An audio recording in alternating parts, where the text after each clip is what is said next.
Monaco, la Riviera, le soleil, un décor de carte postale qui fait rêver et qui fera certainement rêver les rameurs cet automne. Après le départ des vacanciers, ce sont en effet les passionnés d'aviron qui vont se donner rendez-vous dans le port de Monaco à l'occasion des championnats du monde d'aviron de mer qui se dérouleront du 20 au 23 octobre et dont l'organisation a été confiée à la Société nautique.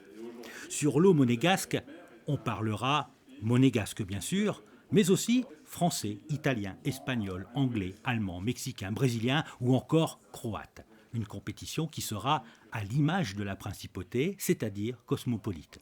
Un rendez-vous prisé autant pour son parcours que pour son cadre.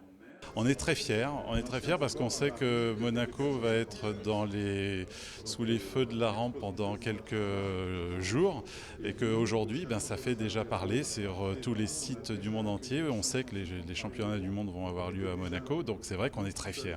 On est très fiers parce que on est ce petit club, ce petit village isolé, vous savez, qui va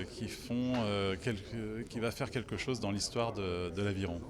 Les quelques 800 rameurs attendus seront à vide dans des coudres sur la Méditerranée, trop faciles à ramer pour certains, mais qui pourtant offrent des creux et de belles possibilités de surf pour les rameurs. Des rameurs qui prendront autant de plaisir que s'ils se retrouvaient sur l'océan. L'aviron de mer est plus lié au bassin méditerranéen, même si on a des équipages de Saint-Malo aussi qui sont très forts dans cette dynamique. On a eu quelques années des difficultés à voir des équipages s'entraîner quand il y avait mauvais temps chez nous.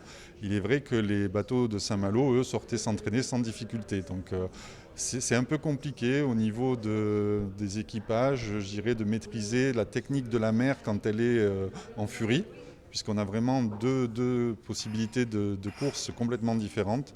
Sur mer calme, on se rapproche un petit peu de l'aviron de rivière. On va travailler sur la glisse du bateau, sur des houles où les gens vont essayer de surfer. Et sur mer agitée, on va dire, c'est un peu à la hussarde. Il faut arriver à combattre les éléments et à sortir du lot pour faire avancer son bateau, ce qui est carrément mission impossible. Et donc là, c'est une lutte humaine qu'on voit en cas de mauvais temps. Les qualifications pour les pays qui auront plus de 7 bateaux engagés se dérouleront sur un parcours de 4 km.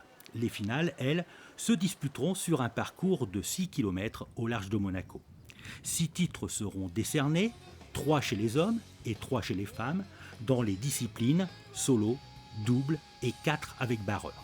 Et pour ces championnats du monde, un timbre a été édité, histoire de laisser une empreinte pour cette première. C'est en effet la première fois que Monaco organisera des championnats du monde d'aviron.